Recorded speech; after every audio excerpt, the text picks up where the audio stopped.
반갑습니다. 한 주간을 시작하는 월요일입니다. 다니엘은 왕의 특별한 보호를 받는 사람이었죠. 주위 사람들이 시기할 정도였으니까요.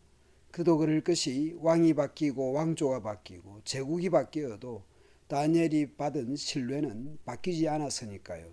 거기에 털어 먼지 하나 나지 않는 깨끗한 사람이었으니 그래서 결국 다니엘의 신앙의 문제를 가지고 함정이나 올무를 설치한 셈입니다. 이제 다니엘을 아끼는 왕이라도 어찌할 수 없는 상황이 되었고 결국 다니엘은 사자굴에 던져지게 됩니다. 다니엘이 사자굴에 던져질 때 왕은 다니엘에게 말합니다.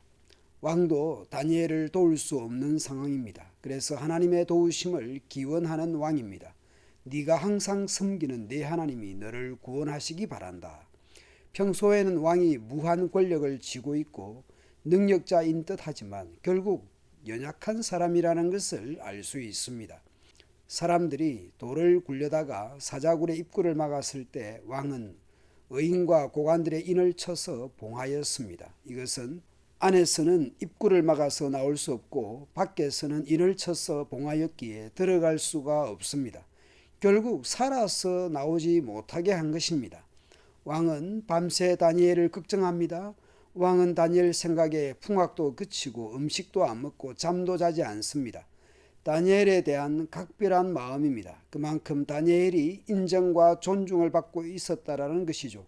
그렇다고 왕이라도 다니엘을 살려낼 방법이 없었습니다. 결국 왕도 유한한 인간인 것이었죠. 그 다음날 왕은 새벽에 일어나 사자굴로 급히 달려갔습니다.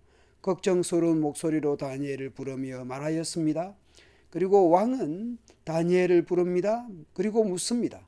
살아계신 하나님의 종 다니엘아, 네가 항상 섬기는 하나님이 너를 사자굴에서 구원하셨는가? 왕은 다니엘이 자신의 종이 아니라 하나님의 종이며 다니엘이 섬기는 대상이 왕이 아니라 하나님이라는 것을 알고 있습니다. 다니엘은 자신을 걱정하여 새벽같이 달려온 왕에게 인사를 합니다. 왕이시여 만수무강하옵소서. 그리고 다니엘은 하나님께서 어떻게 하셨는지 말합니다. 나의 하나님이 자기 천사를 보내 사자들의 입을 막았으므로 사자들이 나를 해치지 않았습니다. 그분이 이렇게 하신 것은 나에게 죄가 없음을 아셨기 때문입니다. 왕이시여 나는 또 왕에게도 잘못한 것이 없습니다. 다니엘은 하나님과 사람 앞에서 자신이 무죄하다라는 것을 증언합니다. 그러자 왕은 너무 기뻐서 어쩔 줄을 모르며 다니엘을 사자굴에서 나오도록 합니다. 다니엘은 몸 어디에도 상한 곳이 없었습니다. 이것은 그가 자기 하나님을 신뢰하였기 때문이었습니다. 그리고 왕은 명령을 내려 다니엘을 고소한 사람들을 끌어오게 하여 그들을 처자들과 함께 사자굴에 던져 넣게 하였습니다. 그들이 사자굴 밑바닥에 미쳐 닿기도 전에 사자들이 달려들어 그들의 뼈까지 다 부숴버렸습니다. 다니엘을 죽이려고 했던 고발자들이 도리어 죽임을 당하고 말았습니다. 이에 다리오 왕은 조서를 내립니다. 이제 조서의 내용은 하나님을 찬송하는 듯한 분위기입니다. 내 나라 관나라에 있는 사람들은 다 다니엘의 하나님 앞에서 떨며 두려워할지니 그는 살아계시는 하나님이시요 영원히 변하지 않으실 이시며 그의 나라는 멸망하지 아니할 것이요 그의 권세는 무궁할 것이며 그는 구원도 하시며 건져내기도 하시며 하늘에서든지 땅에서든지 이적과 기사를 행하시는 이로서 다니엘을 구원하여 사자의 입에서 벗어나게 하셨음이라 하였더라. 이방의 다리오를 통해 하나님이 어떤 분인지 전국에 알려지고 있습니다. 그리고 다니엘에 대한 결론을 보십시오. 이 다니엘이 다리오 왕의 시대와 바사 사람 고레스 왕의 시대에 형통하였더라. 다니엘은 바벨론의 포로로 끌려와서 메데 바사와 페르시아에 이르기까지 여러 시대를 걸쳐서 포로된 땅에서 이방 땅에서 살았습니다. 그런 와중에도 하나님께서 형통하게 해 주셨습니다.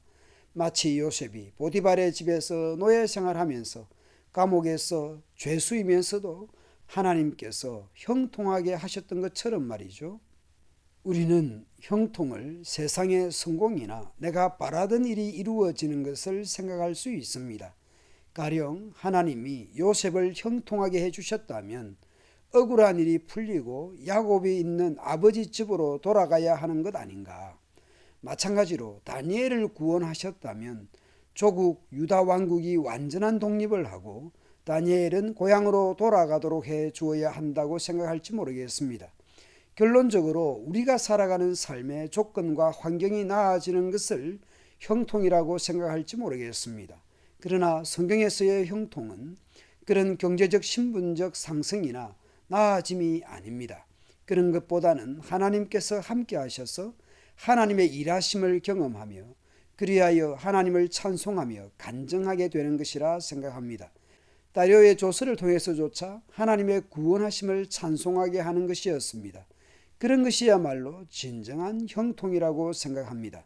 오늘도 우리의 삶의 자리에서 우리를 통해 하나님이 높아지고 하나님께서 존귀하게 되는 형통과 복을 누리면 좋겠습니다. 감사합니다.